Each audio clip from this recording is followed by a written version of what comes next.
Let's go ahead and move to our first story, and that is taking us to our neighbor to the south, the country of Mexico, that recently celebrated 5 years of the current president AMLO's term, Andres Manuel López Obrador. And we are very happy to be joined for this segment by a good friend of the show, Alina Duarte, independent journalist and researcher. Alina, thank you so much for being back with us.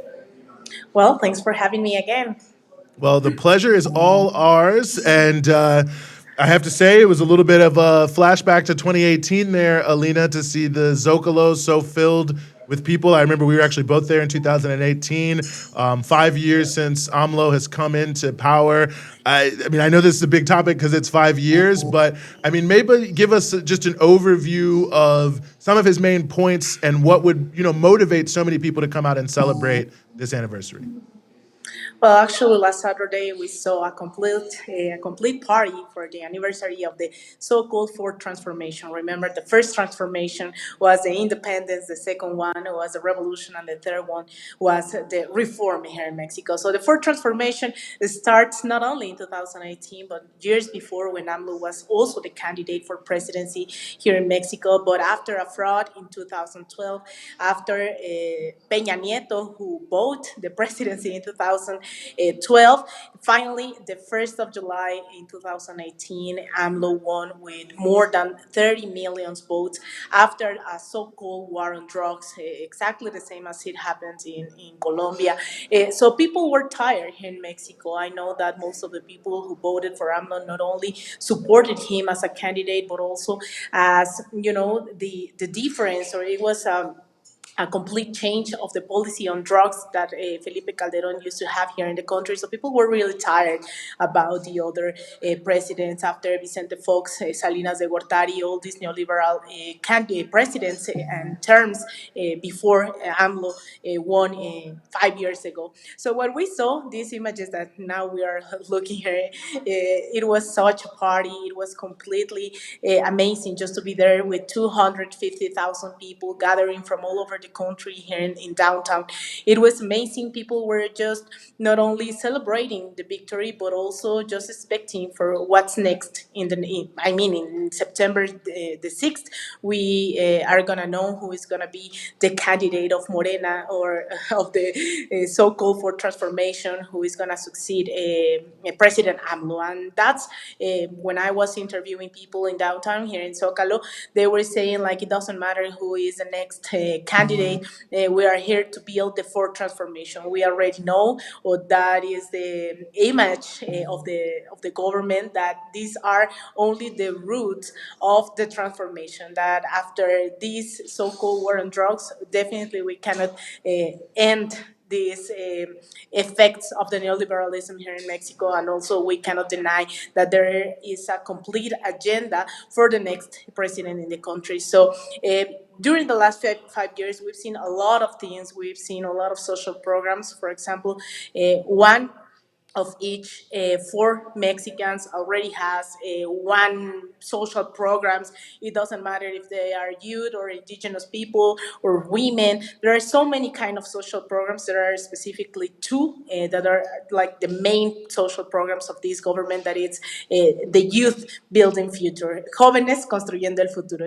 Like all the youth building the future through having their first job. It is an alliance with so many companies, or even in the state now they can get a job. And also there is another one specifically thinking in peasants population in Mexico, that it's sowing life. So around, I don't know how many people so far today in the so-called mañanera this morning conference of the president, he was saying that one of the things that he's just like thinking is that there are gonna be more people with these social programs in the last year of his term. Next year we're gonna have elections, presidential elections. So it's a complete change, and you know it by just watching the people in the streets celebrating, just supporting this president. Is one of the most popular presidents in Mexico in the whole history. So a lot of things have changed during these 5 years.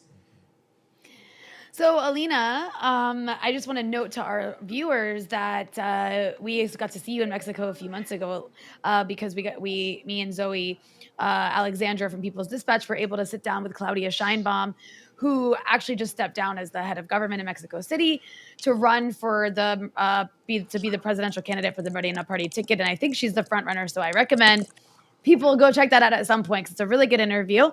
However, you mentioned a couple things. You mentioned like fourth transformation. You mentioned the popularity of AMLO. Just real quick, can you give like a brief overview of why this guy's so popular? Like these are there really important progressive policies that he put in place both when he was head of Mexico City, which is one of the reasons why he became so popular, but then also as president of the country that have had an actual impact on the lives of working class and even middle class people as well and poor people. So there is a reason he's so popular. Can you explain? Well, actually, there are so many things that people were. I was interviewing people actually this last Saturday, and I was asking them like, why is important the fourth transformation for you, or if something changed in your life after AMLO became president in 2018, and they were like answering things like, I used to think so colonialist, and after the fourth transformation, now I know that things about sovereignty, about like deep answers. It's not only because I like AMLO and I like this government. Also, the social programs. I think it's so important. Now they are not only programs from the government. Now it's in the constitution. These programs are gonna continue over and over. It doesn't matter if it's AMLO or the for transformation. Now these programs are on the constitution. And it's pretty important for people. Also, like people were answering like this is the first time that a government asked me what I want, and they were referring, for example, to this when we were asking to the people. Well, the government asked if they wanted to AMLO. Relays in the government, this I don't know how to say this. The referendum that occurred last year, they were asking like, do you agree that AMLO continues in the government? So now they are part of this transformation. It's not only about what AMLO is saying or doing. They feel like they are part of this moment that we're living in Mexico. Also, for example, the international politics. There, so it's so important to say that during the last governments, we didn't even know as a population, what was going on in the rest of the world, or we were just thinking about the relationship with the U.S. or Canada, about the NAFTA or things like that, and now people started like seeing or watching in these mañaneras, in these conferences of AMLO, or even, for example, it was so hard just to see that people were shocked when Nicolas Maduro was here last year. For people it was like, okay, maybe it's not a dictatorship in Venezuela when AMLO invites Nicolas Maduro, or why we are having here Evo Morales. So in the international discussion now, people are saying like, okay, Mexico is important not only inside the country but also outside. It has this government has around 60% of support between the population, but not only Mexicans in Mexico, also Mexicans in the U.S., Mexicans in another country. I don't know if you saw these images when AMLO went to the White House in several times with Donald Trump and also with Joe Biden. Maybe thousands of Mexicans just arrived to the White House, to Washington, D.C., just to support the president. And this is something that we never see before AMLO. So it's a complete change. And that was an answer of a woman I interviewed this Saturday. Like, why it's important for you, this government, this for transformation. And she was saying like, this is the first time that a president asked us or like consider us to be part of the politics. And I think it's exactly the same with the people who migrate after neoliberalism in Mexico, just to make them go away to the U.S. Specifically. Mexicans in the U.S. feels that they are part also of this moment all the time. AMLO is naming them. He's always saying that part of this economy, part of the economy in Mexico is also because of the migrants of our Mexicans in the U.S. So I think a lot of a lot of things have changed. That there are so many reasons why people really love Andres Manuel. It's not only about, for example, restitution of indigenous land. It also happened during this last 5 years. I don't know. I think like women, youth, all of people have so many reasons to support the actual administration.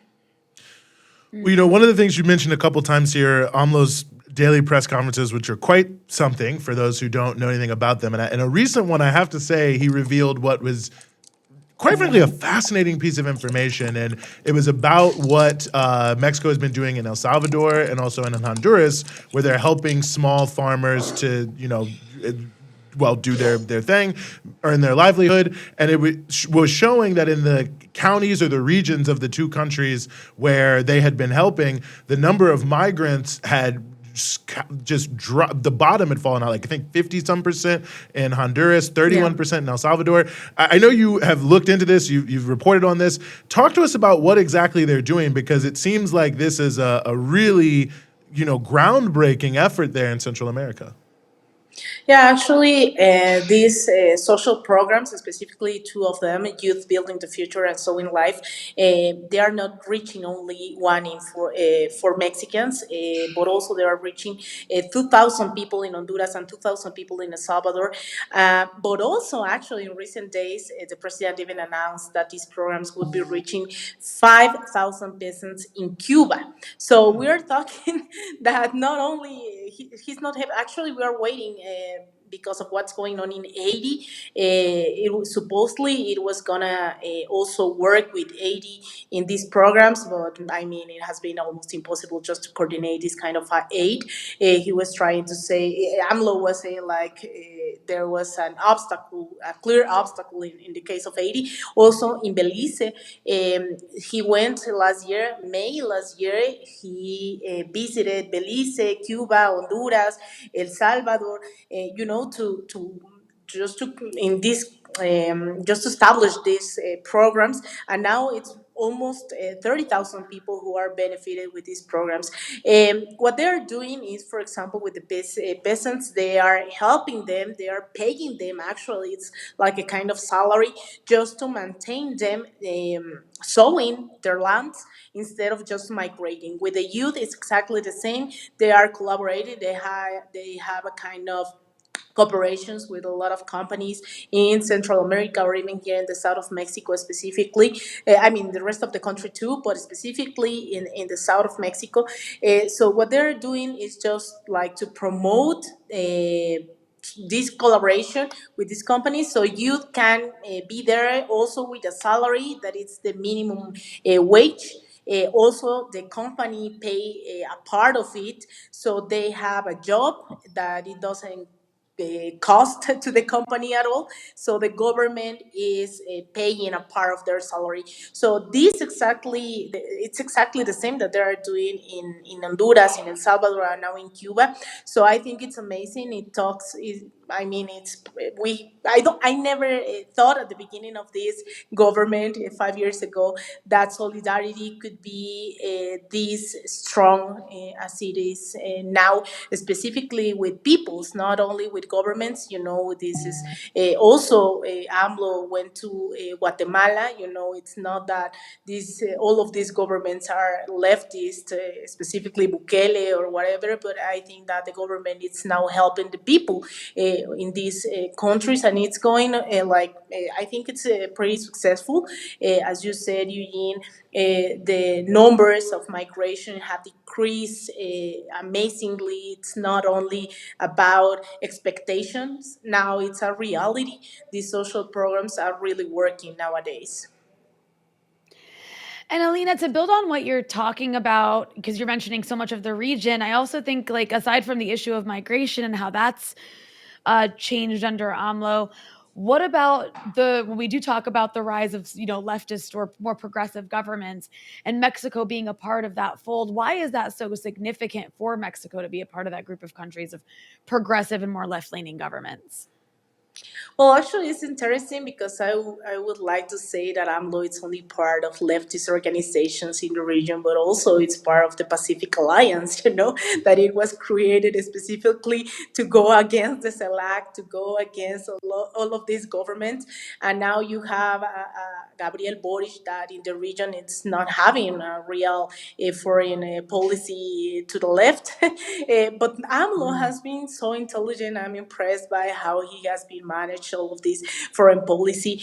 All of these 5 years, I think he has been radicalized his policy in foreign policy. I think that, for example, his speech when it was the anniversary of Simon Bolivar in 2021, it was just amazing. He was saying like, okay, we cannot fight with the U.S., but we need to reconsider the alliances that we are having in the region. And he went against the OAS. Now our ambassador, I love our ambassador to the Mexican ambassador to the OAS.